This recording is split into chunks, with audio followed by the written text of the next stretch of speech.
అంటే కొంచెం తప్పించుకొని జారిపోయేటటువంటి ఒక మాట ఉంటుంది. And the escaping clause that he said, but even though the theme is revival, you're free to preach anything. ఆయన చెప్పిన ఒక అద్భుతమైన మాట ఏంటయ్యా, మరి ఉజ్జీవం అనే అంశం ఉంది కానీ దేవుడు మీకు ఏ విధంగా నడిపిస్తే అలాగే స్వతంత్రంగా బోధించవచ్చు అంటారు. గట్టిగా చెప్పలు కొట్టండి. You see, I was trained as a microbiologist all my life. నా జీవిత కాలం అంతా కూడా ఈ మైక్రోబయాలజీ అనేది ఎక్కువ నేను అనుభవిస్తూ వచ్చాను. I was a scientist by profession. ఎందుకంటే నా ప్రొఫెషన్, నేను చేసే పని సైంటిస్ట్, నేను ఒక శాస్త్రవేత్తను. Scientists are very analytical in their work. వినండి, శాస్త్రవేత్తలు ఎప్పుడు కూడా ప్రతిదాన్ని చాలా క్షుణ్ణంగా పరిశీలించే స్వభావం వారికి ఉంటుంది. So when Pastor Haroon told me revival is the theme, I said I will focus on revival. Pastor హరోన్ గారి మాట చెప్పినప్పుడు అయ్యా ఉజ్జీవం అనే అంశమా, సరే దాని మీదనే ముందు ఉంటాను. And so tonight, కనుక ఈ రాత్రి I want to preach a message entitled, ఒక అంశంతో నేను మీకు వాక్యం చెప్పడానికి ఇష్టపడుతున్నాను. and the title of my message is, నా సందేశం యొక్క అంశం ఏంటంటే the anatomy of a God sent revival. దేవుడు పంపించే ఉజ్జీవం యొక్క గొప్పతనం లేక అందులో ఉన్న ప్రాముఖ్యత.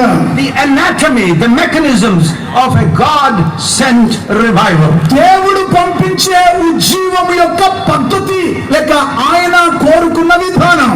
And so for this message I want to expound to you from a text in the book of Hosea. హోషేయ గ్రంథములో నుంచి ఒక వాక్య భాగాన్ని తీసుకొని ఈ అంశము లోపల మరికొంత లోతైన అనుభవాల్లోనికి మనం చూద్దాం. I want to draw out of that text what the Bible says about revival. ఉజ్జీవం గురించి బైబిల్ ఏం చెప్తుందో అన్న సత్యాన్ని ఈ వాక్యపు కోణంలో మనం చూద్దాం. It is not my desire to put something into that text that doesn't belong to that text. ఆ అంశానికి లేకపోతే ఆ టెక్స్ట్ కి సంబంధించింది కానీ మరొక విషయాన్ని ఏదో జోడించి కొత్తగా పెట్టదలుచుకోలేదు.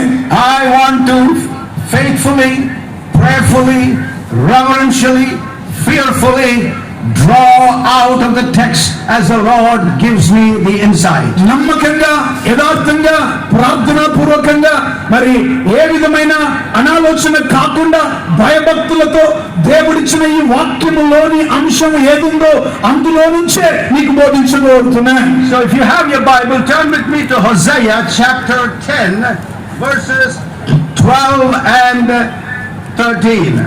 హోషేయ గ్రంథం, పరిశుద్ధ గ్రంథం ఉన్న వాళ్ళైతే హోషేయ గ్రంథం 10వ అధ్యాయము 12-13 వచనాలకు ఉన్న వాక్య భాగాలు మనం ఈ రాత్రి అంశం కొరకు మనం చదవబోతున్నాం.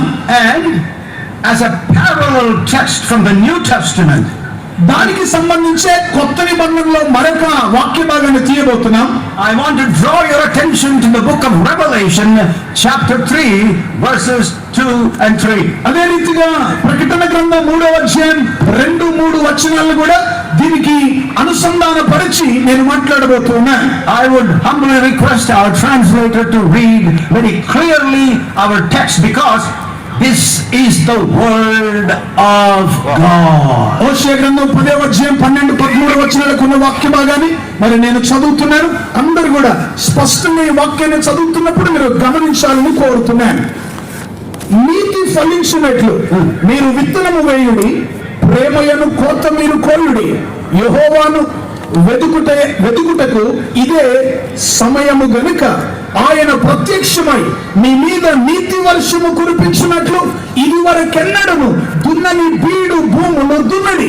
నీ ప్రవర్తన ఆధారము చేసుకొనక నీ బలాఢ్యులను నమ్ముకొని నీవు చెడు ధనము పంటకై దున్నితివి గనుక మీరు పాపమును కోత కోసి ఉన్నారు, అబద్ధమునకు ఫలము పొంది ఉన్నారు. And now we'll turn our attention to Revelation chapter 3 verses 2 and 3. ప్రకటన గ్రంథం 3వ అధ్యాయం 2-3 వచనాలు కూడా మనం చదువుతాం. జాగ్రత్తగా గమనించండి. ప్రకటన గ్రంథం 3వ అధ్యాయం 2-3 వచనాలు. నీ క్రియలు నా ఎదుట సంపూర్ణమైనవిగాను నాకు కనబడలేదు గనుక జాగరూకుడవై చావనయున్న మిగిలిన వాటిని బలపరచుము. నీవెలాగూ ఉపదేశము పొందితివో ఎలాగూ వింటివో జ్ఞాపకము చేసుకొని దానిని గైకొనొచ్చు మారు మనస్సు పొందుము. నీవు జాగరూకుడవై ఉండని ఎడల నేను దొంగవలే వచ్చేదను, ఏ గడియను నీ మీదికి వచ్చేదను నీకు తెలియదు. This is the word of the Lord. ఇది ప్రభువు యొక్క వాక్యం. And my preaching is primarily focused on Hosea chapter 12 verses 12 and 13. ఈరోజు నా వాక్య భాగంలోని అంశం, దానికి ప్రాముఖ్యమైన వాక్య ఆధారం హోషేయ గ్రంథం 10వ అధ్యాయం 12-13 వచనాలే ప్రాముఖ్యంగా నేను తీసుకోబోతున్నాను. When I was coming by plane to Hyderabad, నేను విమాన ప్రయాణం చేస్తూ హైదరాబాద్కు వస్తున్నప్పుడు I was quite impressed and at awe when I considered the colossal size of this airplane. Aeroplane, ఆ విమానం యొక్క ఆ సైజ్ గాని, అంత పెద్ద విమానం, అందులో ఉన్న సౌకర్యాలు ఏర్పాట్లు అన్ని చూసినప్పుడు నాకు ఆశ్చర్యం వేసింది. It weighed about some 56,000 tons of pounds. మరి 56,000 పౌండ్ల బరువును మోసుకోగలిగినంత సామర్థ్యం కలిగింది నేను ప్రయాణం చేసిన విమానం. And it was cruising at an altitude of 40,000 feet above the ground. అంత బరువు కలిగి 14,000 మైళ్ళ ఎత్తులో ఈ విమానం ప్రయాణం చేస్తుంది. Actually the weight was, I think if I remember, almost 150,000 pounds. మరి 150 పౌండ్స్ మరి ఆ బరువు కలిగిన 150,000 అంటే 150,000 టన్నుల బరువు. And it was cruising at an altitude of 40,000 feet high. చూడండి, ఇంత బరువైన ఆ విమానం 40,000 అడుగుల ఎత్తులో ఉన్నది. And this plane was cruising along without any hesitation and any disturbance. వింటున్నారా? ఇంత బరువుగా ఉండి ఇంత ఎత్తులో ప్రయాణం చేస్తున్నా ఏ విధమైన తొణికిసలాటలు లాంటివి లేకుండా నెమ్మదిగా వెళ్తుంది. And it was cruising at a speed of 550 miles per hour. ఒక గంటకు 550 మైళ్ళ వేగంతో ఆ విమానం ఆ ఎత్తులో ప్రయాణం చేస్తుంది. When I considered these properties of a train, a thought came to my mind. చూడండి, ఇవన్నీ కూడా నేను ఆలోచన చేస్తున్నప్పుడు, అంత ఎత్తులో ప్రయాణం, ఇంత బరువు మోసుకొని అంత వేగంగా వెళ్తున్నవన్నీ కూడా ఆలోచన చేస్తున్నప్పుడు నా మనసులో ఒక ఆలోచన వచ్చింది. The thought was, ఆ ఆలోచన ఏంటంటే, this plane is quite different, nothing like any other form of locomotive on the ground.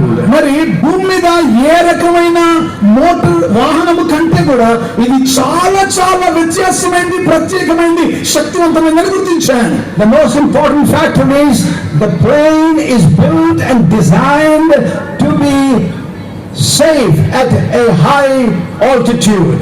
చూడండి, ఈ విమానము సిద్ధపరిచింది లేకపోతే దాన్ని తయారు చేసిన విధానం ఎలాంటిదంటే, అది అంత ఎత్తులో ప్రయాణం చేయడానికి కొరకైన ఆ జ్ఞానంతో, పరిజ్ఞానంతో అది ఏర్పాటు చేయబడింది. Other locomotives like the train, the ship, the automobile, the motorcycle, and even horse-drawn carriage, all of these locomotives can go forward, can come to a halt, can reverse their engine and go backward.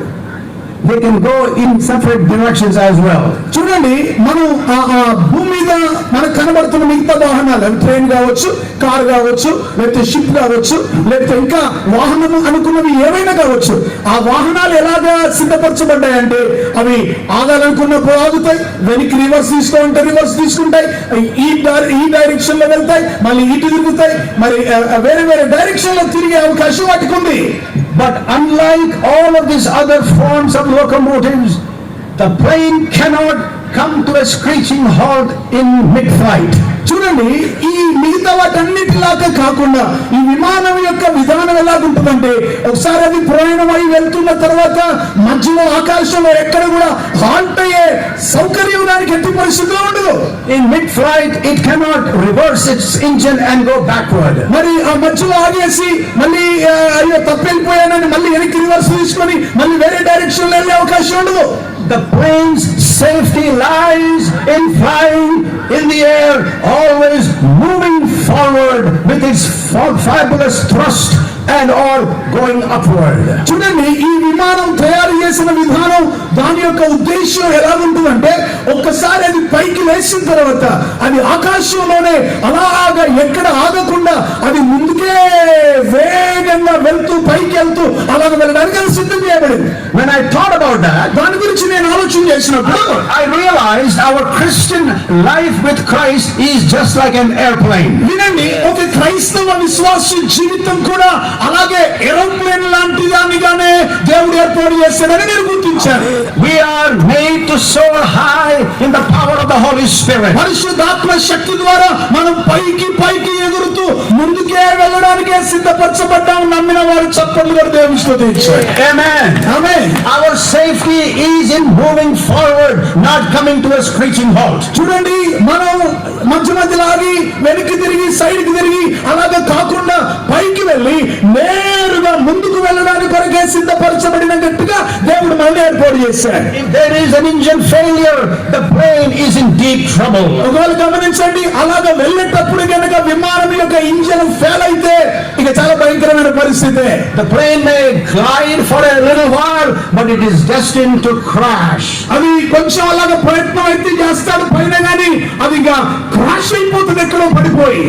Our Christian life is like a plane. వినండి, క్రైస్తవ విశ్వాస జీవితం అనేది కూడా విమానం లాంటిగానే దేవుడు పెట్టి ఉన్నాయి. We are to move forward in faith. విశ్వాసంతో ఒకసారి పైకి లేచిన తర్వాత ఇంకా ముందుకు వెళ్ళడమే. Our life is a life of faith. మన జీవితం విశ్వాస జీవితం. స్తోత్రం చెప్పండి గట్టిగా. We walk by faith and not by sight. మనం వెలుచూపు వలన కాక విశ్వాసము ద్వారానే నడుచుకొనుచున్నాం.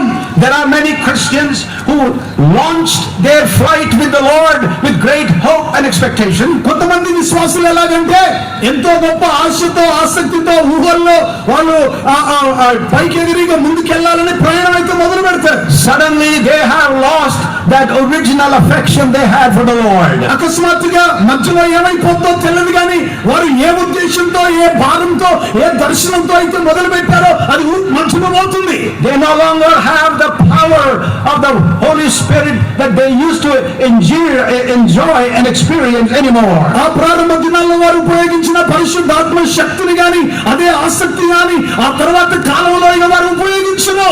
They used to eagerly wait for the family altar, family prayer, but now they don't even miss it when they don't pray together. ఆ ప్రారంభ దినాల్లో అయితే ఎంతో ఆశతో ఆసక్తితో కుటుంబ ప్రార్థన ఎంతో భారంతో చేసేవారు. రాను రాను ఆ కుటుంబ ప్రార్థన కాస్త ఆరిపోతుంది. There are many Christians who have all the trappings of Christianity and religiosity. ఈరోజు క్రైస్తవులు ఎలాగైపోయారంటే మత ఆచార పద్ధతులు ఎక్కువైపోయినాయి క్రైస్తవులు కూడా. But they don't have the power of God. ఈ ఆచారాలు అయితే చేస్తున్నాం కానీ దేవుని యొక్క శక్తిని కూడా అనుభవించలేని పరిస్థితిలో చాలా మంది ఉన్నారు ఈ రోజు. And when we are in that situation, it is a call of God for us to return to Him for a revival. ఈ రోజు ప్రియులారా గమనించండి, ఒకవేళ మన జీవితాల్లో ఆ విధమైన ప్రారంభ ఆసక్తి ఆత్మ శక్తి కనుక మీరు కోల్పోయి ఉంటే పరిశుద్ధాత్మ దేవుడు ఈ మీటింగ్ లో ఒక పిలుపునిస్తున్నాడు. మళ్ళీ ఉజ్జీవం కొరకు తిరిగి రమ్మని గట్టిగా స్తోత్రం చెప్పాలి. Amen. The larger context of our preaching text is situated in the northern kingdom of Israel. ఈరోజు మనం అందిస్తున్న యొక్క సందేశాల్లో మరి నార్థన్ కింగ్డమ్ అంటే ఇజ్రాయెల్ పరిసర ప్రాంతాల్లో ఉన్న పరిస్థితులకి మరి అనుసంధానం చేయబడుతుంది. Northern kingdom was also called Ephraim. మరి ఇఫ్రాయిం అనే ప్రాంతం వరకు కూడా అది వర్తిస్తుంది. And the historic text of our focus of our text is the time of King Jeroboam II. యెరోబాము రెండవ యెరోబాము కాలంలో జరిగిన ఆ ఆ చరిత్రాత్మకమైన సత్యాలు ఇందాక మనం చదువుకున్న హోషేయ గ్రంథంలోని వాక్య భాగాలు దానికి వర్తిస్తూ ఉంటున్నాయి. And God sent Hosea, the son of Beeri, to go to the northern kingdom and preach a powerful message. అలాంటి పరిస్థితుల్లో వాళ్ళు ఉన్నప్పుడు మరి దేవాతి దేవుడు హోషేయను పంపించి ఆ నార్థన్ కింగ్డమ్ వైపు అటువైపు వెళ్ళి ఈ సువార్తను వాక్యాన్ని ప్రకటించమని చెప్పాడు. Hosea was a native of the northern kingdom. వాస్తవానికి నార్థన్ కింగ్డమ్ కు సంబంధించిన వ్యక్తే ఈ హోషేయ. He was very familiar with the apostasy of the northern kingdom of Israel. ఇశ్రాయేల్లోని ఆ నార్థన్ కింగ్డమ్ అంతా కూడా ప్రాంతానికి ఆ రాజ్య భాగం అంతట్లో కూడా చాలా పేరు కలిగిన ఒక ప్రవక్తగా పిలువబడుతూ వచ్చాడు ఈ హోషేయ.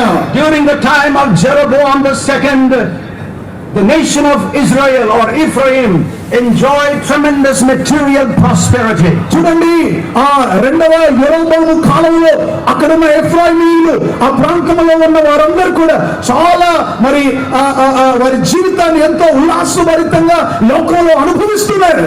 On the outside they were very religious and they observed all of the religious practices. బయటికి మాత్రం ఆచారాలు మాత్రం ఏం తక్కువ లేదు. మరి భక్తి ఆచారాలుగా చేస్తున్నట్టుగా బయటికి బాగానే చేస్తున్నారు. Feasts, the Jewish feasts were religiously and judiciously kept. యూదుల మరి యాజకులుగా పిలువబడుతున్న వాళ్ళందరూ కూడా వారి వారి యాజక ధర్మాన్ని, వారి వారి పనులు, వారి వారి ఆచార విధానాలన్నీ కూడా చేస్తూ వచ్చారు. Sacrifices and offerings were burned కంటిన్యూగా మరి ఆగకుండా బలి అర్పణలు చేయవలసిన దహన బలులన్నీ కూడా వాళ్ళు చేస్తూ ఆచారాలు కొనసాగిస్తూ వచ్చారు. Altars were built in abundance. చూడండి, సమృద్ధిగా బలిపీఠాలు అయితే ఎక్కడ పడితే అక్కడ కట్టేస్తున్నారు. On the outside they had all the form of godliness. బయటికి చూస్తే వీళ్ళకు భక్తికి ఏం తక్కువ లేదు, దైవత్వానికి ఏం తక్కువ లేదు అన్నట్టుగా వారి యొక్క విశ్వాసాన్ని లేక వారి యొక్క భక్తిని బయటికి ప్రదర్శిస్తున్నారు. But on the inside they were like a rotten fruit. కానీ గమనించండి, అంతరంగంలో మాత్రం వారు మురిగిపోయిన ఒక పండులాగా వారు పాడైపోతున్న స్థితిలో ఉంది.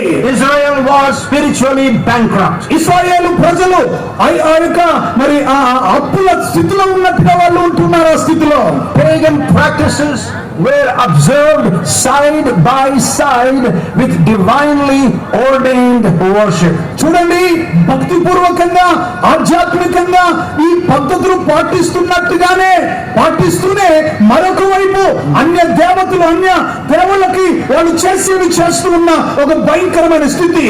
Wickedness was rampant in the northern kingdom. Northern Kingdom లో, రాజ్యంలో దుష్టత్వం ఎక్కువైపోతుంది రోజు రోజుకు. There was no knowledge of God in the land. దైవ సంబంధమైన ఆలోచన జ్ఞానము ఆ దేశంలో లేకుండా పోయింది.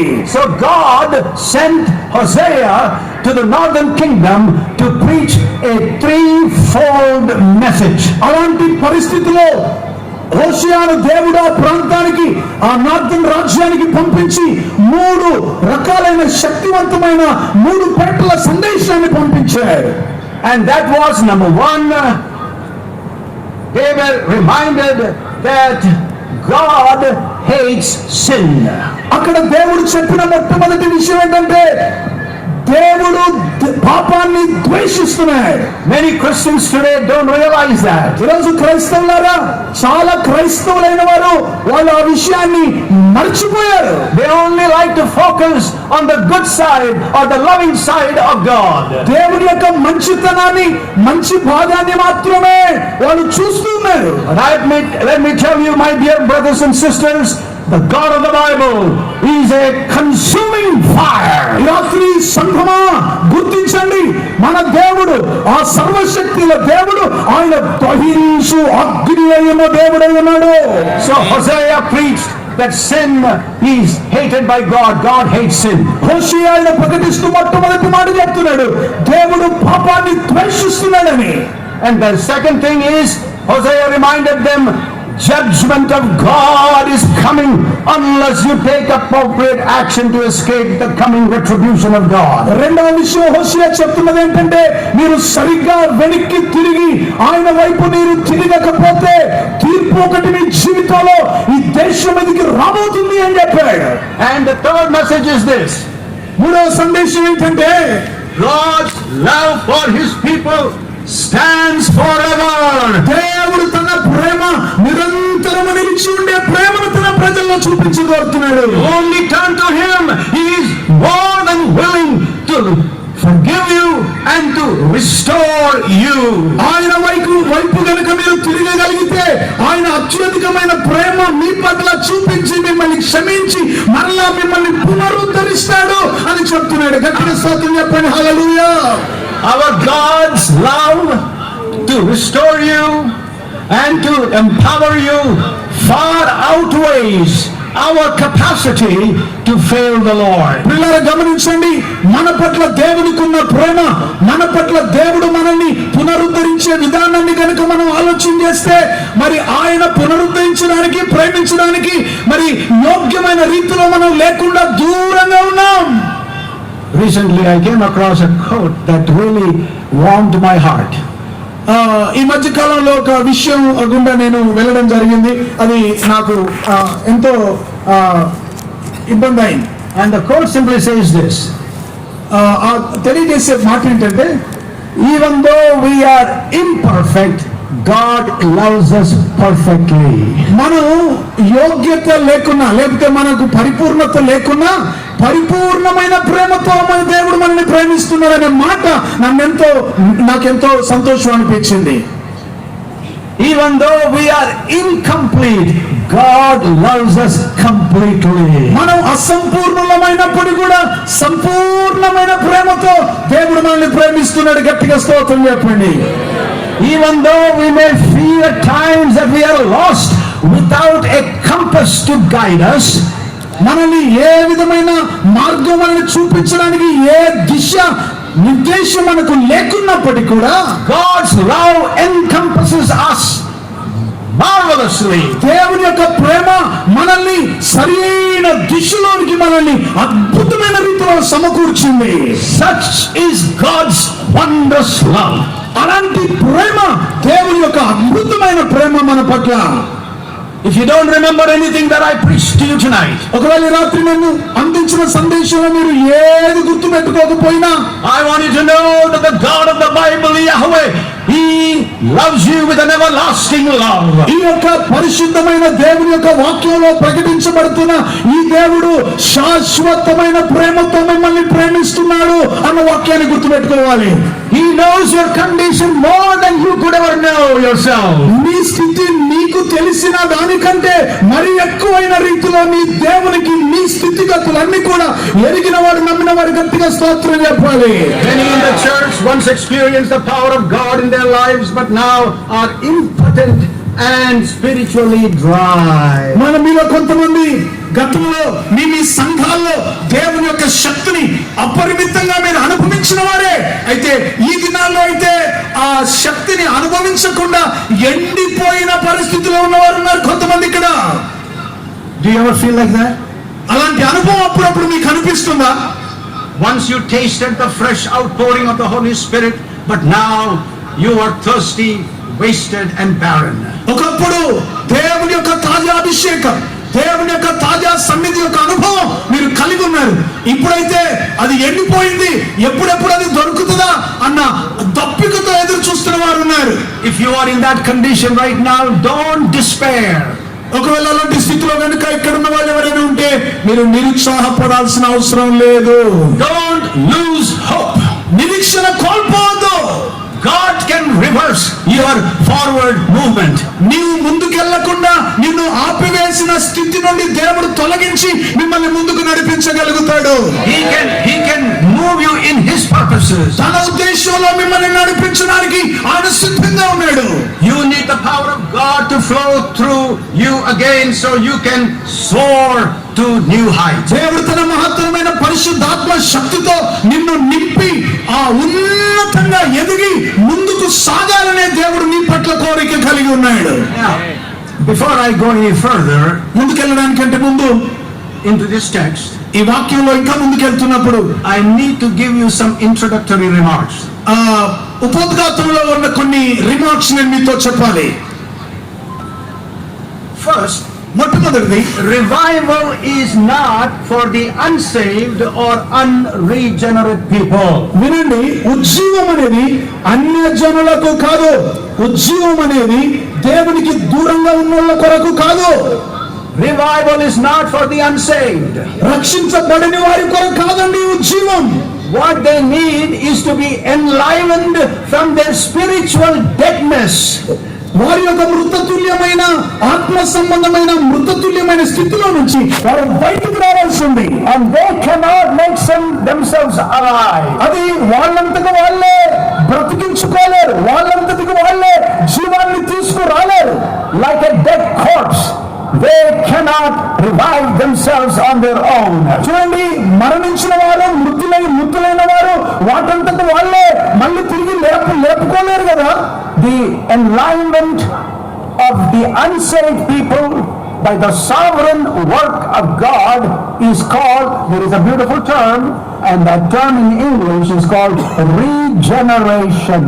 చూడండి, అన్ని జనులైన వారు రక్షించబడిన వాళ్ళైతే వాళ్ళకు ఎలాగంటే దేవుని యొక్క పరలోకపు యొక్క శక్తి వారిలోనికి వచ్చినప్పుడు వాళ్ళు రీజనరేట్ అనే ఒక మాట, తిరిగి పునరుత్పత్తి లేక పునర్శక్తి పొందుకోవడం అన్నమాట. And only God can sovereignly bring a person to life. సార్వభౌముడైన దేవుడు మాత్రమే ఒక వ్యక్తిని, చచ్చిన వ్యక్తిని తిరిగి బ్రతికించగలుగుతాడు. Only He can bring to life a spiritually dead man or woman. అదే రీతిగా ఆత్మ సంబంధమైన ఒక స్త్రీ గాని పురుషుని గాని దేవుడు ఆత్మ సంబంధంగా చచ్చిన వారైతే వారిని తిరిగి బ్రతికించడం కేవలం దేవుడు మాత్రమే చేయగలడు. గట్టిగా స్తోత్రం చెప్పండి, హల్లెలూయా. That is why the Bible says very clearly, salvation is of the Lord. అందుకే పరిశుద్ధ గ్రంథం స్పష్టంగా సెలవిస్తున్న మాట ఏంటంటే రక్షణ యెహోవాదే, రక్షణ నాదే అంటున్నాడు ఆయన. Salvation is of the Lord. రక్షణ దేవునిది మాత్రమే, అంటే దేవుని ద్వారా మాత్రమే వస్తుంది. But revival is for God's people. అయితే ఉజ్జీవం అనేది వినండి, దేవుని ప్రజల కొరకు దేవుడిచ్చేది. It is for God's people who are in a state of lethargy and complacency. They need to be revived by the power of God. ఈ ఉజ్జీవం అనేది ఎవరికి అంటే ఇక ఉన్న స్థితిలో ముందు కదలకుండా అలాగే ఉన్నట్టుగానే ఉండి అటు ఇటు కదలకుండా మరి ఆగిపోయిన స్థితిలో ఉన్న వారి కొరకు దేవుడు ఉజ్జీవాన్ని పంపించి మళ్ళీ వారిని పునరుద్ధరించేస్తాడు. Let me give you an example from natural science. సాధారణమైన సైన్స్ లో ఒక ఉదాహరణ చెప్తాను వినండి. As I said to you, I was a microbiologist for many years. చాలా సంవత్సరాలుగా మైక్రోబయాలజిస్ట్ గా నేను శాస్త్రవేత్తగా ఉన్నాను. I used to work with bacteria that causes human infections. మనుషులకు ఇన్ఫెక్షన్ కలిగజేసే బ్యాక్టీరియాతో నేను రీసెర్చ్ చేస్తూ వచ్చాను. And sometimes we need to preserve this bacteria for later use. కొన్నిసార్లు ఈ బ్యాక్టీరియా అంతటిని కూడా ఒక దగ్గర భద్రపరిచి మళ్ళీ అవసరం ఉన్నప్పుడు వాడుకోవడానికి దాన్ని తీసుకొని పెట్టాల్సి వస్తుంది. And the way we do it is use various techniques. I don't want to go into details on that, but basically we preserve them under very low temperature. మరి ఈ లోతైన ఇంకా చాలా ఎక్కువగా నేను చెప్పను కానీ మరి వాటన్నిటిని కూడా భద్రపరచడానికి చాలా లో టెంపరేచర్ లో వాటన్నిటిని కూడా సమకూర్చి పెడతాము. When the bacteria is preserved under those low freezing conditions, what happens is that the bacteria is not reproducing. అయితే ఆ బ్యాక్టీరియాను ఒక దగ్గరికి సమకూర్చి ఆ లో టెంపరేచర్ తక్కువ మరి మంచు లాంటి స్థలం అలాంటి స్థలంలో వాటిని భద్రపరిచినప్పుడు మళ్ళీ అది తిరిగి ఎక్కువ చేయకుండా ఉంటది.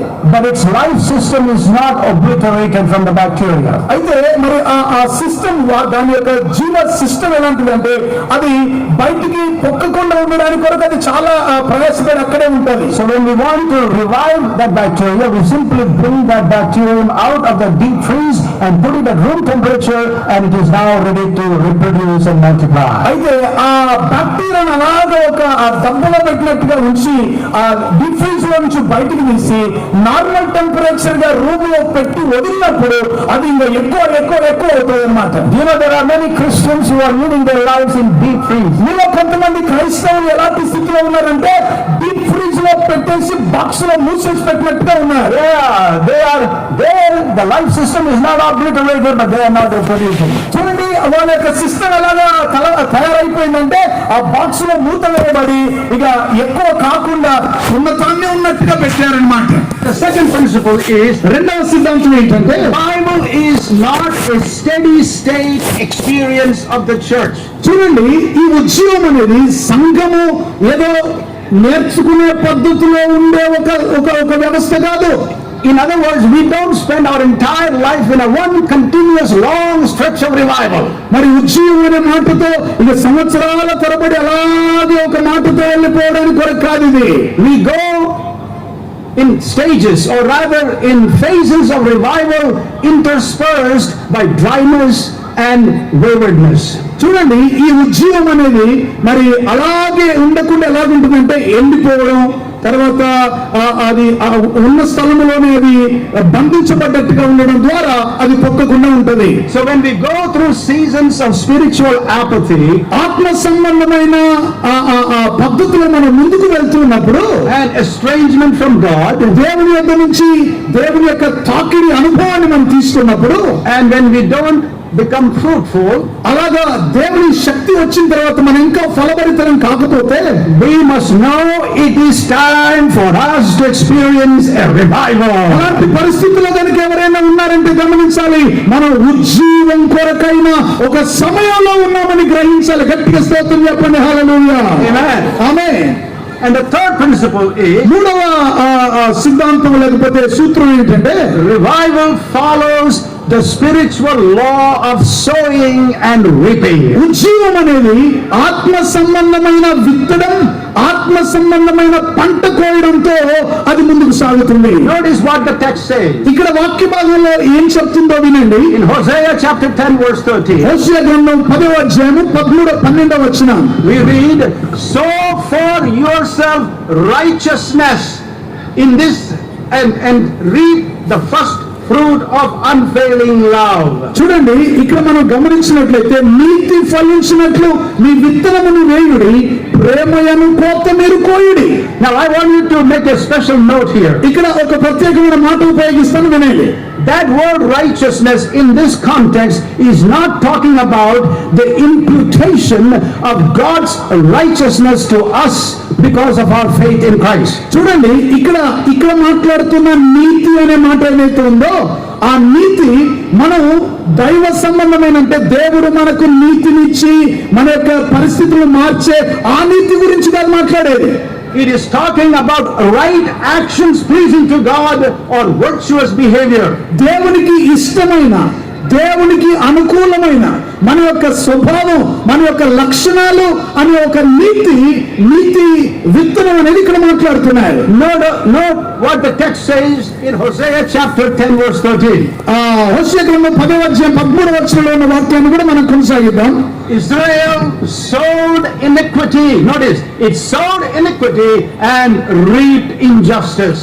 ఇశ్రాయేలు ప్రజలంతా వారు మరి యెహోవాను వెతుకుటకి ఈ సమయం గనుక ఆయన ప్రత్యక్షమై మీ మీద నీతి వర్షం కురిపించినట్లు ఇదివరకెన్నడూ దున్నని బీడు భూములు తున్నడి. 13వ వచనంలో, నీ ప్రవర్తన ఆధారము చేసుకొనుక నీ బలాఢ్యులను నమ్ముకొని నీవు చెడుతనపు పంటకై దున్నితివి గనుక మీరు పాపమును కోత కోశారు. Yes, they sowed iniquity and they reaped injustice. వారు చెడుతనం అనే పంటకై దుర్నీతిని వాళ్ళు దున్ని వారు పాపాన్ని కోశారు. They sowed the wind. చూడండి, గాలిని కోసారు అంటాడు. And reaped the whirlwind. గాలిని విత్తి వాళ్ళు మరి ఎక్కువైన గాలిని పంట కోసారు. So revival simply doesn't happen by chance. వినండి, ఉజ్జీవం అనేది అకస్మాత్తుగా వచ్చేది కాదు. You can shout as long as you want, say revive me, revive me, revive me. Nothing is going to happen. ఉజ్జీవం అని ఎన్నిసార్లు అన్నా కూడా ఉజ్జీవం రాదు. There are certain actions that you are supposed to take as a part of this sowing and reaping principle. చూడండి, ఈ యొక్క విత్తనం కోయడం అనే ఒక సిద్ధాంతాన్ని, ఆ యొక్క ప్రక్రియను మనం క్రియాత్మకంగా చేయగలిగితేనే ఆ ఉజ్జీవం వస్తుంది. Let me give you a beautiful example. ఒక మంచి ఉదాహరణ ఇస్తాను, వినండి. I want you to imagine in your mind two farmers. ఇద్దరు వ్యవసాయదారులను మీ మనసులో ఊహించుకోండి. One farmer gets up in the morning and looks at his field, ఒక వ్యవసాయదారుడు ఉదయం లేచి తన యొక్క పంటనంతా కూడా చూసుకుంటాడు. and he said, Lord, I want to have a good crop this year. ప్రభువా, ఈ సంవత్సరం మంచి పంట నాకు రావాలి.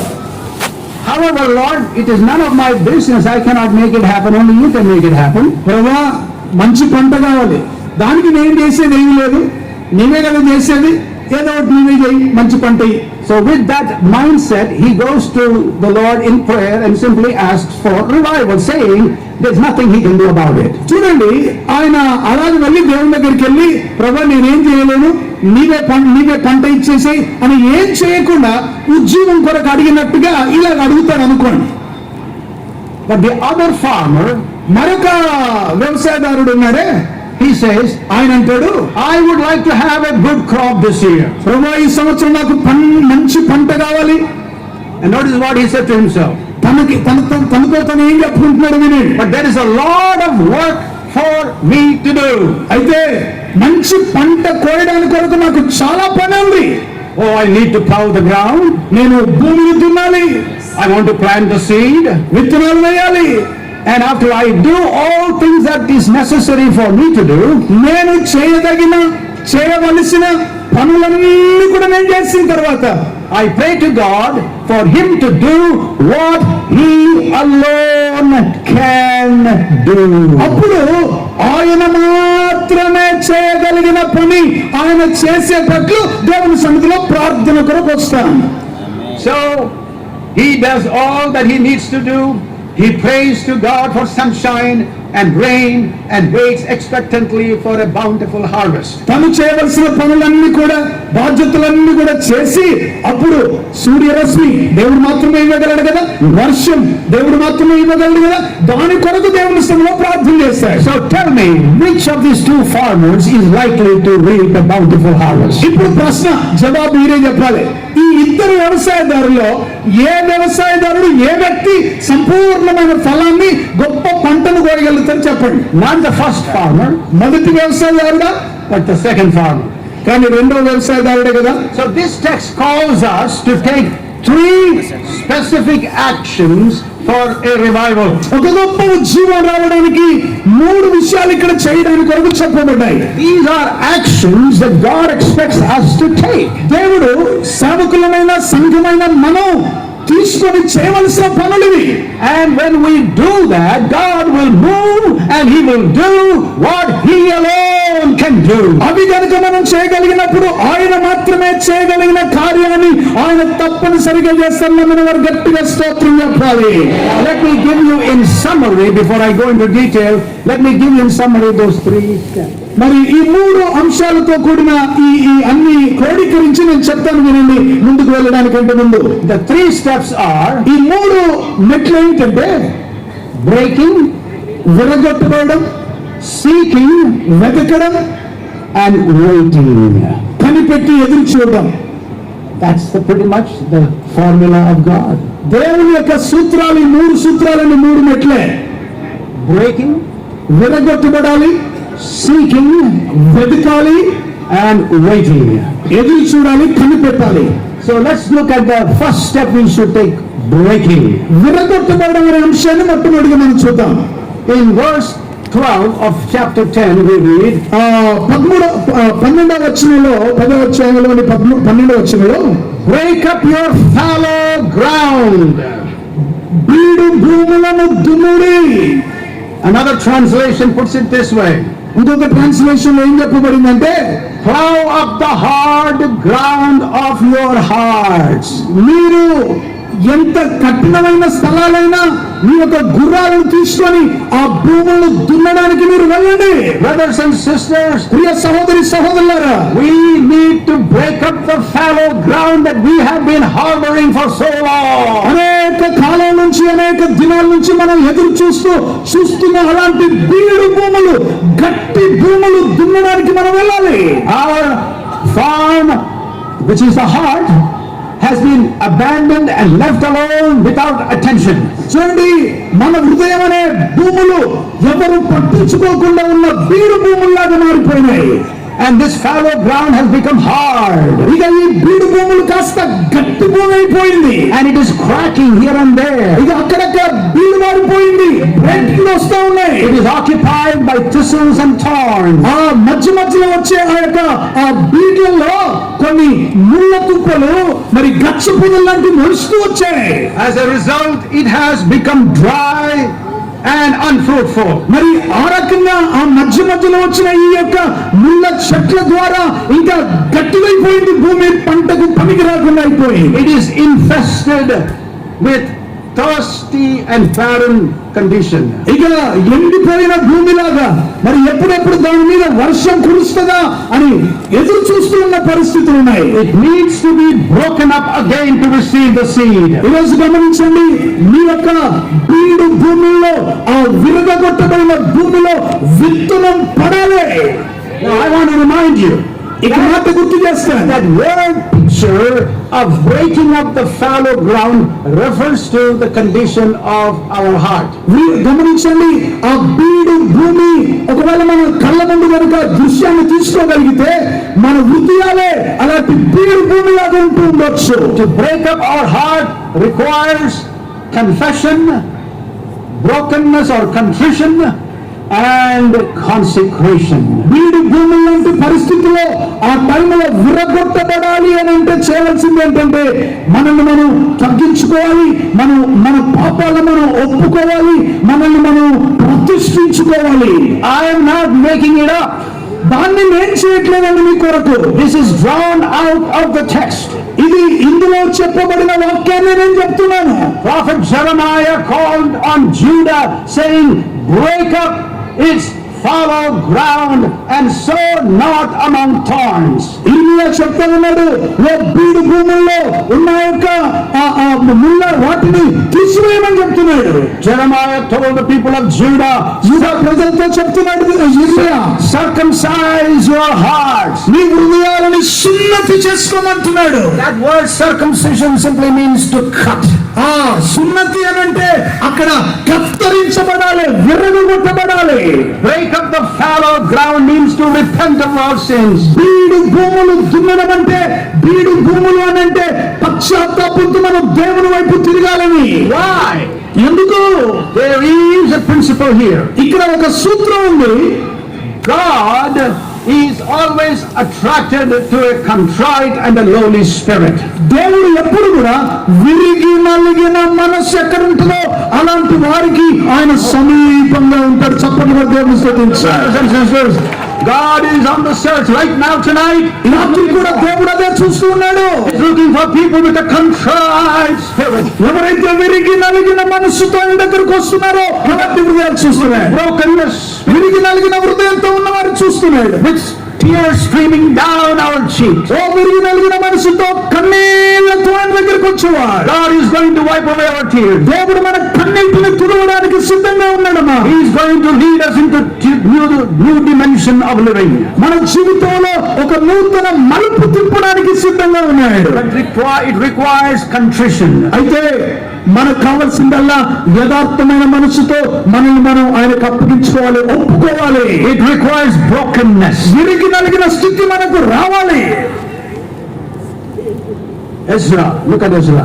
ఎజ్రాను ఒకసారి గమనించండి. When he heard that his people went and married heathen women, తన ప్రజలైన వారు మరి అన్య జనాంగంలోని స్త్రీలను పెళ్లి చేసుకోవడానికి వాళ్ళు బయలుదేరినప్పుడు, when he heard about their sin that was forbidden from the camp of Israel, ఇశ్రాయేలు జనాంగం దేవుని ప్రజలు చేయకూడనటువంటి ఒక పని చేయడానికి వాళ్ళు వెళ్ళినప్పుడు, notice the contrition of Ezra. Ezra యొక్క ఒప్పుదల ఒకసారి ఆలోచించి. The Bible says, బైబిల్ సెలవిస్తుంది, he tore his clothes, ఆయన తన వస్త్రాలు చింపుకున్నాడు.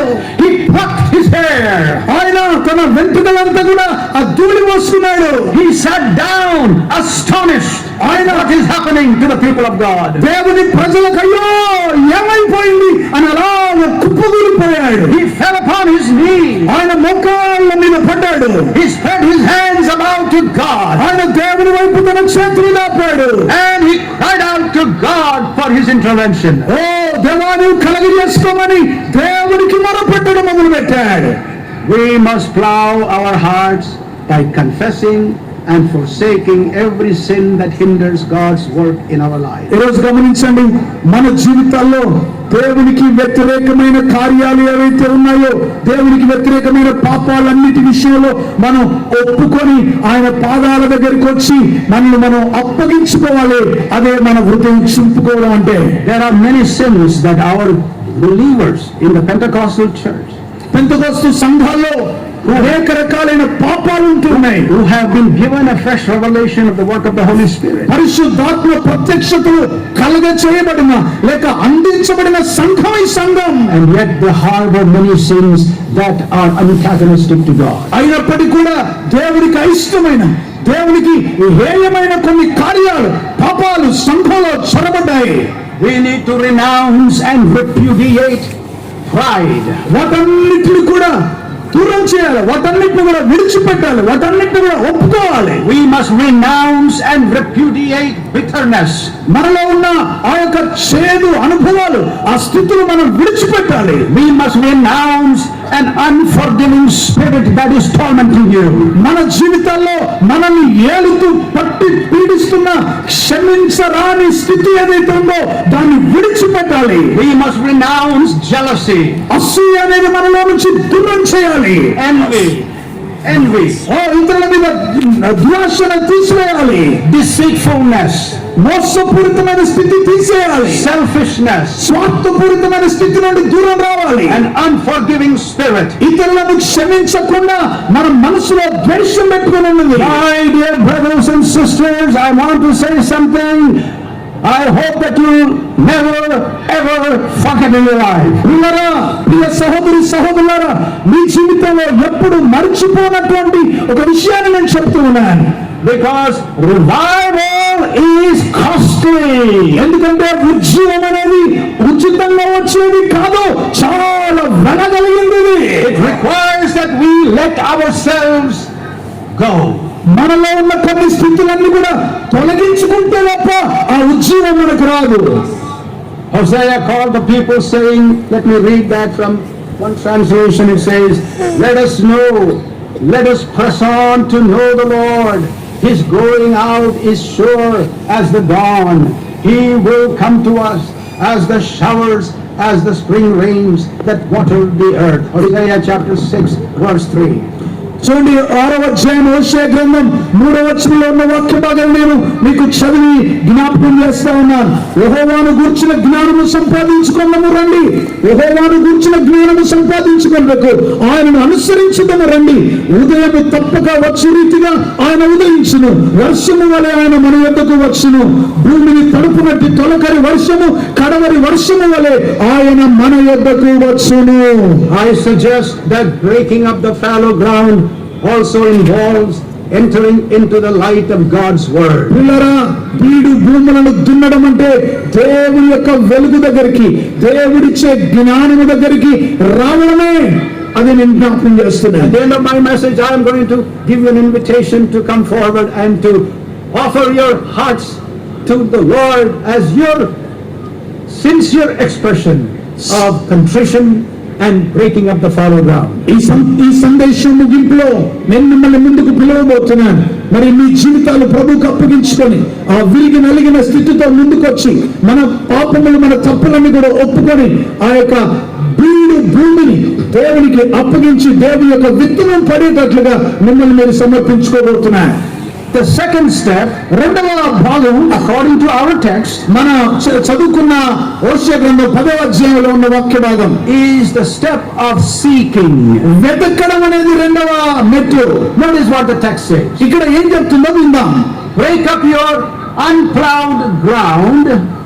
It is time, notice, it is time to seek the Lord until He comes and ends righteousness on you like the rain.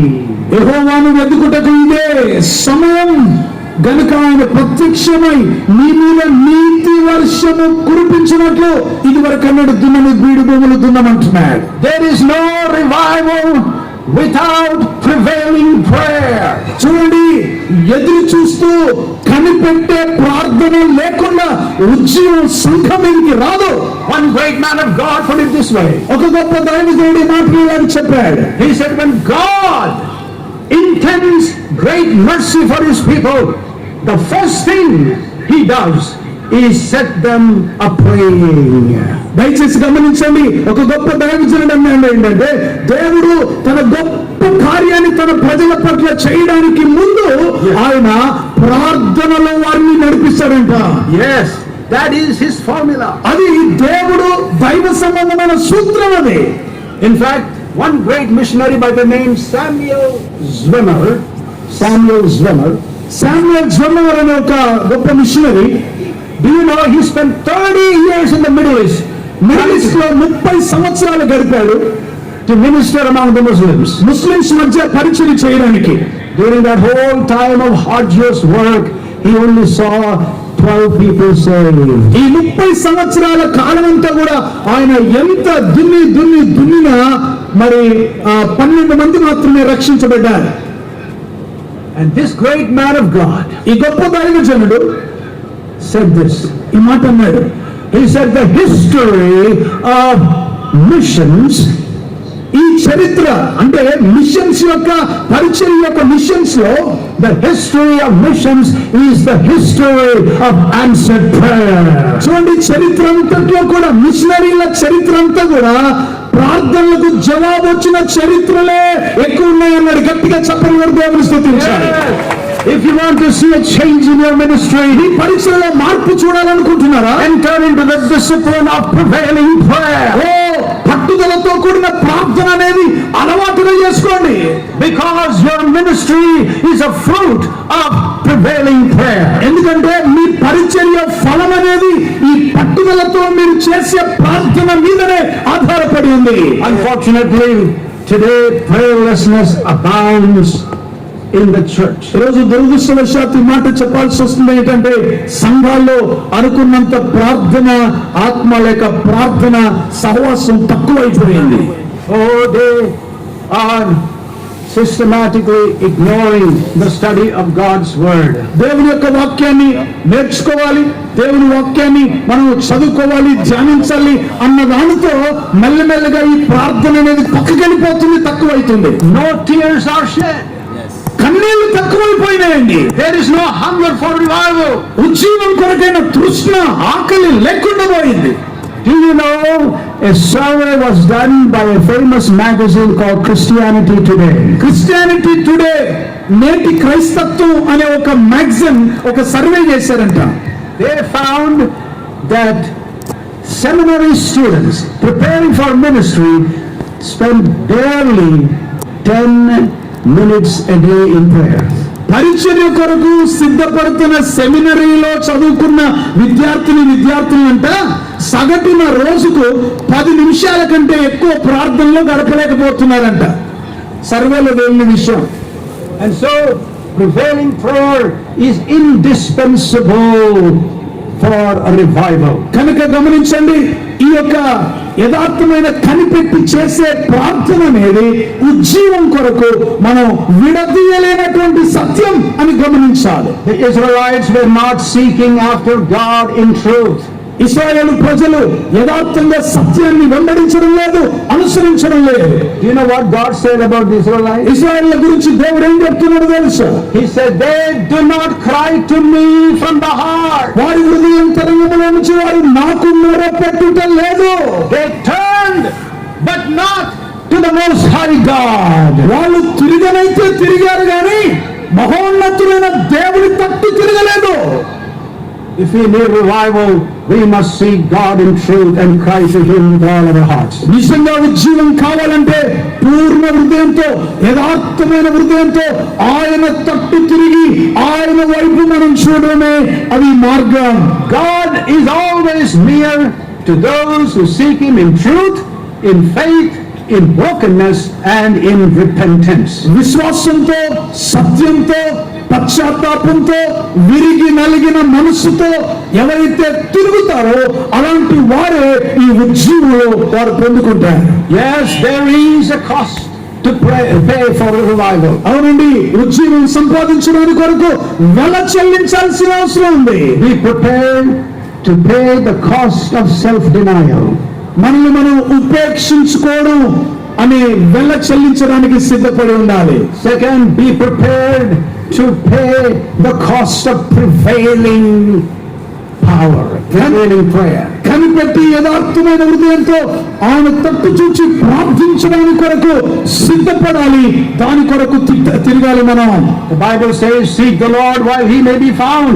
Call upon him while he is near. Isaiah 56 verse 6. యెషయా గ్రంథము 56వ అధ్యాయం 6వ వచనంలో ఆయన వెదుకు కాలముందే, ఆయన దొరుకు కాలముందే ఆయన మీరు వెదుకుడి అని దేవుని వాక్యంలో సెలవిస్తుంది. Psalm 145 verses 18. 145వ కీర్తన 18వ వచనంలో The Lord is near to all who call upon him. ఆయన నామమున మొరపెట్టు వారికి ఆయన సమీపముగా ఉన్నాడని వాక్యంలో ఉంది. All who call upon him in truth. సత్యముతో యథార్థముగా ఆయనకు నిజముగా మొరపెట్టు వారికి ఆయన సమీపముగా ఉన్నాడు. Another verse says, the Lord is close to the broken hearted. విరిగి నలిగిన హృదయము గల వారికి ఆయన ఆసన్నుడు అని బైబిల్లో ఉంది. He rescues those whose spirits are crushed. ఎవరైతే నలిగిన హృదయం గల వారు ఉన్నారో అలాంటి వారికి విడుదలనిచ్చేవాడు ఆయన. If you are a pastor, నీ సేవకుడవైతే, you are an elder, నువ్వు ఒక సంఘ పెద్దవైతే, and God has given you the responsibility, by the way, awesome responsibility of shepherding the flock of God. దేవుని యొక్క మందిరంలో ఒక కాపరిగా ఉండే బాధ్యత ఎంతో అద్భుతమైన బాధ్యత ప్రియులారా. I would hope that this message will find a deep lodging place in your heart. ఈరోజు ఈ సందేశం మీ హృదయాంతరంగంలోకి చొచ్చుకుని వెళ్ళి అది మీ జీవితంలో పరిచర్యలో పనిచేస్తుందని నమ్ముతున్నాను. That you will encourage the believers and the members of your church to engage in prevailing prayer. యథార్థమైన పట్టుదలతో కూడిన ప్రార్థన కొరకు మీ సంఘాన్ని, మీ విశ్వాసాన్ని మీరు సిద్ధపరచడానికి ఇది ఉపయోగపడుతుందని నేను నమ్ముతున్నాను. Do you know nearly 400 years ago, 400 సంవత్సరాలకు పూర్వం there was a preacher in England by the name Richard Baxter. Richard Baxter అనే ఒక మిషనరీ ఇంగ్లాండ్ లో ఉండేవాడు. And there was a time in his church when people were in a state of spiritual lethargy. మరి ఒక సందర్భం వచ్చింది, వారి సంఘంలో ఆత్మ సంబంధమైన కుంటుతనం అనేది వాళ్ళకి వచ్చింది. He sought for revival in the church, but there was no sign of it. సంఘంలో ఉజ్జీవం కొరకు ఆయన ఎంతో ప్రయత్నం చేశాడు, వెతికాడు, కానీ మరి ఏ రకమైన సూచనలు కనబడలేదు. But one day while he was visiting his parishioners, ఒకరోజు ఆయన దర్శిస్తున్నప్పుడు, just to spend some time with them and pray, మరి ఒక కుటుంబాన్ని దర్శించి వారితో కలిసి ప్రార్థన చేయడానికి వెళ్తున్నాడు. he noted something that really moved his heart. అక్కడ ఒక విషయాన్ని ఆయన గమనించాడు, ఆయన హృదయం కదిలిపోయింది ఆ విషయం చూసినప్పుడు. He learned that his people have decisively, willfully abandoned the discipline of family prayer and family altar. ఆయన గ్రహించి తెలుసుకున్న విషయం ఏంటంటే, కుటుంబాల్లో మరి వాళ్ళు ఇష్టపూర్వకంగా ప్రార్థన అనేది లేకుండా వారు మరి ఆ కుటుంబ ప్రార్థనకు దూరమైపోయినటువంటి పరిస్థితులు చూశారు. And so he was moved to preach on revival, to encourage his people to engage in prevailing prayer. ఆ రోజు మరి ఆయన తీర్మానించుకొని ప్రభు సందులో అడిగి కుటుంబాలుగా మరి కుటుంబ బలిపీఠాలను కట్టి మరి ఆసక్తితో మరి ప్రార్థన చేయడానికి వారిని సిద్ధపరచడానికి ఆయన తీర్మానించారు. As he began to encourage them to engage in family prayer, కుటుంబ ప్రార్థనలు వారు ఎక్కువగా చేయడానికి వారిని ప్రోత్సహిస్తూ పురుగొల్పుతున్నప్పుడు, and as people started praying, కుటుంబాలుగా ప్రార్థన చేయడం సంఘం మొదలుపెట్టింది. as they were sowing the seeds of righteousness, నీతి విత్తనాలు వారు విత్తుతూ ఉండడం మొదలుపెట్టారు. revival broke through. Amen. అలాగ చేస్తుండకొచ్చి గొప్ప ఉజ్జీవం ఆ సంఘంలో ప్రారంభమైంది. గట్టిగా చెప్పడం దేవుని స్తుతించాలి. Revival broke through. ఉజ్జీవం బయటకు వచ్చేసింది. All it took for Richard Baxter was to encourage his people to engage in prayer. మరి అదంతా కూడా కారణం ఏంటంటే, ఆ దైవజనుడు పాస్టర్ రిచర్డ్ గారు కుటుంబాల బలిపీఠాలు కట్టడానికి, కుటుంబ ప్రార్థన ప్రార్థనని ప్రోత్సహించడానికి ఆయన తీర్మానించుకున్నాడు.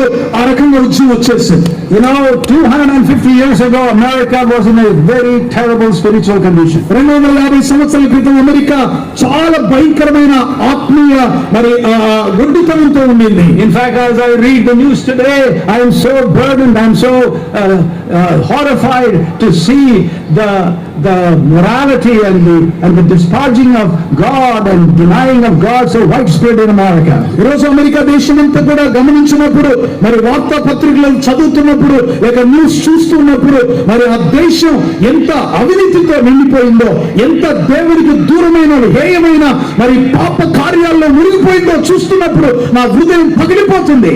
250 years ago, America was in a deep slump.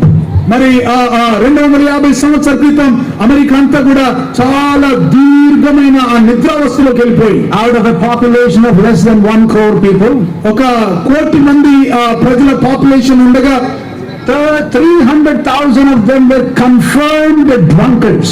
30,000 మంది 300,000 3 లక్షల మంది తాగుబోతులైపోయేట్టుగా చూశారు. Violence was rampant.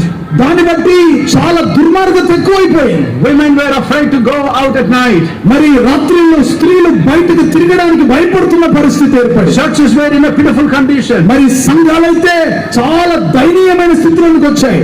In rioting and street violence took all over the place, were carried out in different places. ఎక్కడ చూసినా, ఏ మార్గంలో చూసినా, ఎటు చూసినా, మరి ఏ ప్రాంతంలో చూసినా పాపం మరి దుష్టత్వం అనేది ఎక్కడ చూసినా కనబడుతూ వచ్చింది. But all that changed. వాటన్నిటి కూడా మార్పు కలగడానికి ఎందుకో తెలుసా? One man, ఒక్క వ్యక్తి లేచాడు. not 5 people to begin with, one man. చూడండి, 5-6 మంది అవసరం లేదు, 100 మంది అవసరం లేదు, ఒక్క వ్యక్తి నిలబడితే చాలు. One man was known Isaac Bacchus. Isaac Bacchus అనే ఒక వ్యక్తి నిలబడ్డాడు. Isaac Bacchus. ఐజాక్ డాకస్.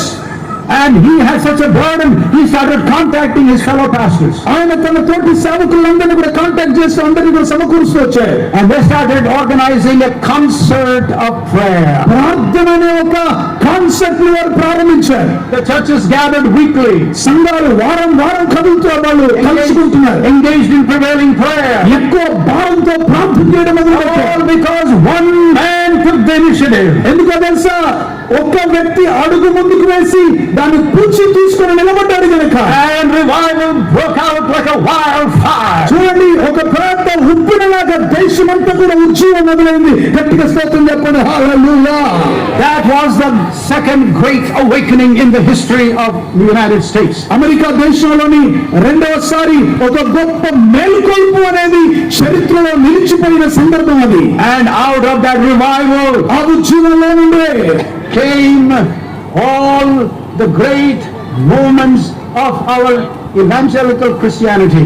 సువార్థీకరణ కొరకైన ఉద్యమాలు అక్కడి నుంచే ప్రారంభమైనవి. క్రైస్తత్వంలో మరి ఎక్కువైన ఉద్యమం అక్కడే మొదలైంది. The modern missionary movement in America started out of that great revival. ఆ గొప్ప ఉద్యమంలో నుండే మొదలైంది. మోడర్న్ రివైవల్ అనేది ఉద్యమం అనేది అక్కడి నుంచి మొదలైంది. In fact, many Christian churches were built out of that revival. ఆ ఉద్యమంలోనే మొదలైన ఒక కార్యం ఏంటంటే అమెరికా దేశంలో అనేకమైన చర్చ్ బిల్డింగ్స్ కట్టబడ్డాయి. గట్టిగా చప్పట్లు దేవుని స్తుతించాలి. Especially Christian colleges. ప్రత్యేకంగా క్రైస్తవ కళాశాలలు మొదలైన ఆ ఉద్యమంలో. For example, the well-known Wheaton College of the United States came out of that great awakening. ఆ గొప్ప ఆ ఉద్యమంలోనే, ఆ మేల్కొల్పులోనే ఒక గొప్ప మరి బైబిల్ కాలేజ్ ఎక్కడ మొదలైంది. The church today needs a God-sent revival. ఈరోజు సంఘానికి కావాల్సింది ఏంటో తెలుసా? దేవుడు పంపించే ఉద్యమం కావాలి. సౌండ్ చెప్పండి గట్టిగా. So let me ask you this. Is it possible to have it today? ఈరోజు ఒక ప్రశ్న అడుగుతున్నాను. ఈ దినాల్లో అలాంటిది జరగడం సాధ్యమేనా? How many of you believe that? ఎంతమంది నమ్ముతున్నారు? సేవకులారా, విశ్వాసులారా? కొంతమంది మెల్లమెల్ల వ్యక్తున్నారు మీకు నమ్మకం లేనట్టు. You see, all it takes is one person. ఇవన్నీ జరగాలంటే ఒక్క వ్యక్తి ముందుకు నిలబడాలి. One great missionary by the name Gypsy Smith. Gypsy Smith అనే ఒక గొప్ప మిషనరీ He said this. ఆయన అన్నమాట. He He said, if you want revival, ఆయనకు ఉజ్జీవం కావాలని కోరుకున్నాడు. you go to a room and close the doors ఒక గదిలోనికి వెళ్ళి తలుపులు మూసుకో, and draw a circle on the floor. భూమి మీద నేల మీద ఒక సర్కిల్ రాయాలి. ఒక Circle, draw a circle, big circle. ఒక గుండ్రంగా ఒక గీత గీయాలి. And you go into that circle and stand there or kneel down. ఆ గదిలోనికి వెళ్ళి ఆ గుండ్రంగా గీత గీసిన ఆ యొక్క గీత లోపల నువ్వు మోకరించు, లేక నిలబడు. And then he said అప్పుడు ఆయన అన్నాడు ఏంటంటే, to God, Lord, revive this circle first. అప్పుడు ఆయన అన్నమాట ఏంటంటే, ప్రభువా మొట్టమొదటిగా ఈ యొక్క సర్కిల్ లోపల ఉజ్జీవం తీసుకురా. Yes, let it begin with me in the circle. అంటే ఈ సర్కిల్ లో నేను నిలబడ్డానే, నాలో మొదలుపెట్టు మొదట అన్నాడు ఆయన. Oh, my dear brothers and sisters, ప్రియ సహోదరి సహోదరులారా, don't look at other people. ఇంకెవరో వేస్తారని చూడొద్దు. Don't look at your pastors who give a big profound sermons. ఓ మంచి గొప్ప ప్రసంగం మా పాస్టర్ గారు చేసినప్పుడు ఉజ్జీవం వస్తుంది అనుకోవద్దు.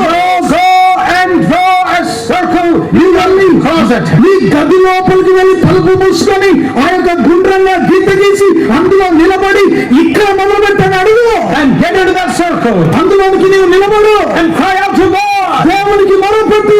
And the Lord begin the revival in the circle with me. నా ద్వారా నా లోపల మొట్టమొదట ఉజ్జీవం మొదలు పెట్టు అని నీవు దేవుణ్ణి అడిగితే దేవుడు ప్రారంభిస్తాడు. చప్పట్లు కొట్టాలి గట్టిగా. Amen. Amen. Finally, చివరిగా the last step is waiting.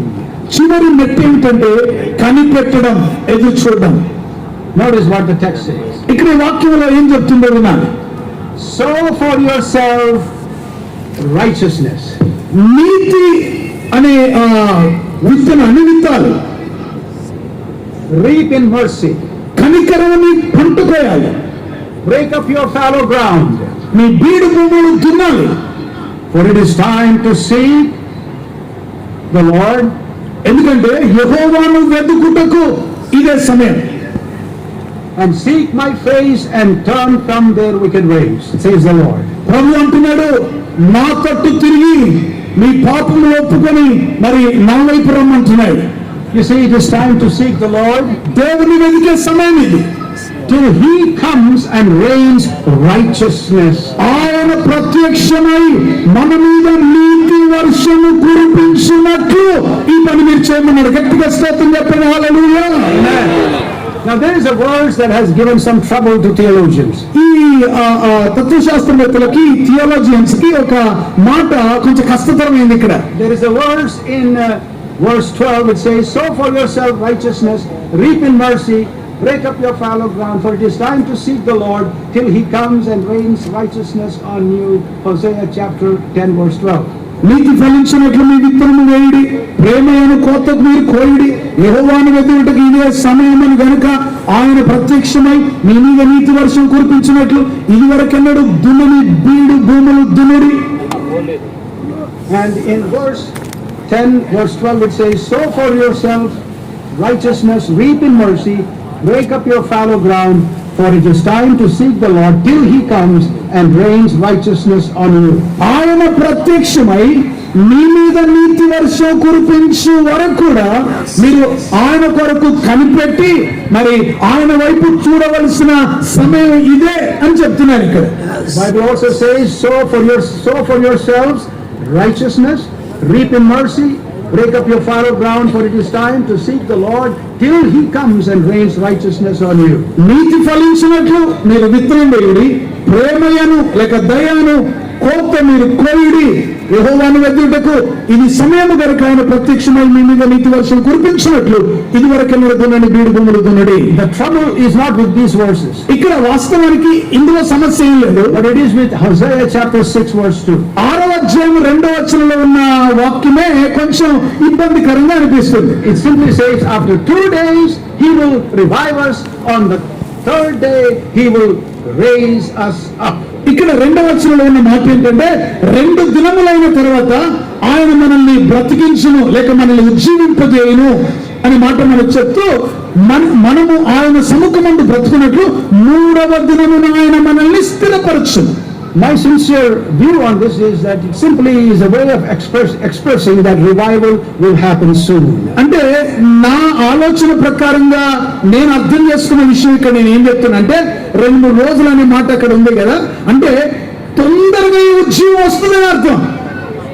And for that to happen, we have to wait for God's time. చూడండి, ఆ తొందరగా ఉద్యమం రావాలి అని అంటే దేవుని యొక్క సమయం కొరకు మనం కనిపెట్టుకొని ఆయన వైపు చూడాలి. That's a big problem for many Christians. We want answers right now. చాలా మందికి ఉన్న పెద్ద సమస్య ఏంటంటే కనిపెట్టలేం, ఎక్కువసేపు ఎదురు చూడలేం, జరగాలి అప్పుడే అయిపోవాలి.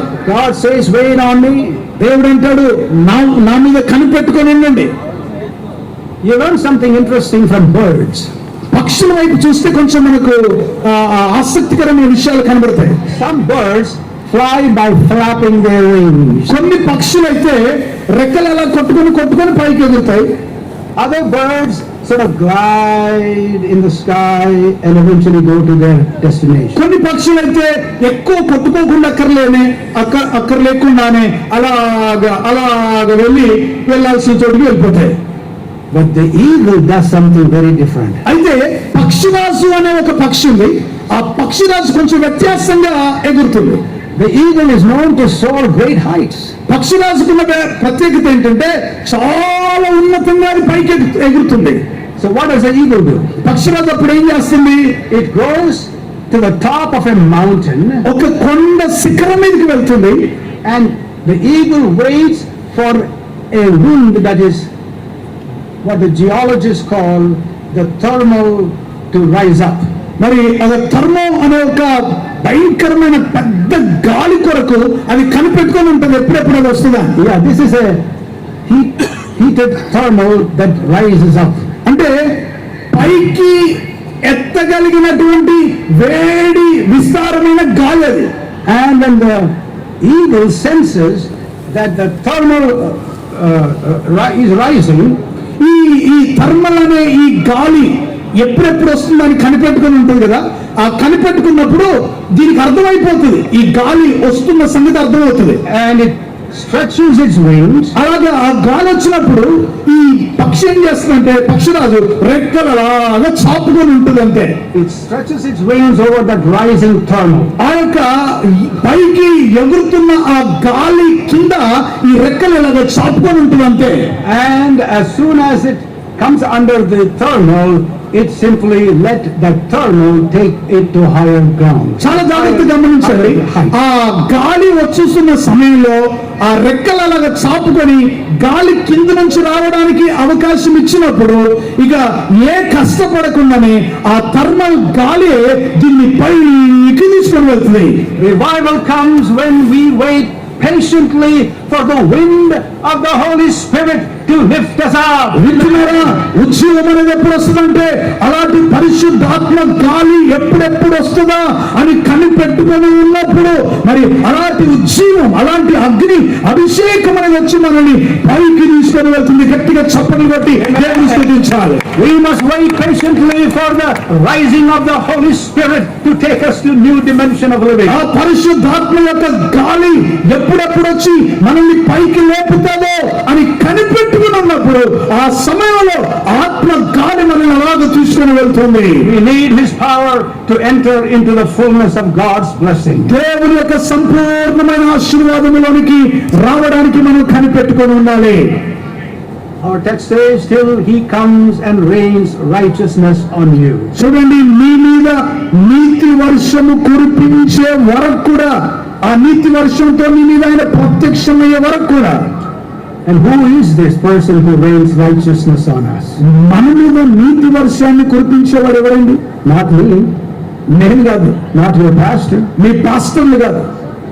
It is the Lord, the Jesus Christ. మన ప్రభువైన యేసుక్రీస్తే ఆ నీతి వర్షాన్ని మన మీద కుమ్మరిస్తాడు. గట్టిగా స్తోత్రం చెప్పండి. హల్లెలూయా. The Bible calls Jesus Christ, He is called the Lord our righteousness. ప్రభువైన యేసుక్రీస్తు ఆయన మన నీతి అయి ఉన్నాడు అని ఆయన గురించి చెప్పబడింది. Yes, we need to find and come under the influence and the power of the Holy Spirit as manifested in the life of Jesus. యేసుక్రీస్తు ప్రభు జీవితంలో ఆ ప్రత్యక్షతను అనుగ్రహించిన ఆ యొక్క శక్తి మీద మనం ఆధారపడాలి. అదే ఆత్మ శక్తి మీద ఆ దేవుని శక్తిపై మనం కూడా ఆధారపడ్డప్పుడు దేవుని యొక్క నీతి వర్షం మన మీద కుమ్మరించబడుతుంది. God's righteousness was fully revealed to us in the person of Jesus Christ. పిల్లలు గమనించండి, దేవుని యొక్క ప్రత్యక్షత యేసుక్రీస్తు ప్రభు ద్వారా మనందరికి కూడా సంపూర్ణ ప్రత్యక్షత ప్రభు ద్వారా మనకు అనుగ్రహించబడింది. గట్టిగా స్తోత్రం చెప్పండి. హల్లెలూయా. So let me give you a full definition of what revival is all about. ఉజ్జీవం అంటే ఏమిటో మరి సంపూర్ణంగా ఈ ఈ ఈ మాట ద్వారా నేను మీకు తెలియజేయబోతున్నాను. I want you to listen very carefully. చాలా జాగ్రత్తగా ఈ మాటలు వినండి. It is not original. ఇది మరి నాతో వచ్చే ప్రారంభం కాదది. It was phrased by a great man of God. ఎందుకంటే ఒక గొప్ప దైవజనుడు చెప్పిన మాట. Revival is the sovereign work of God.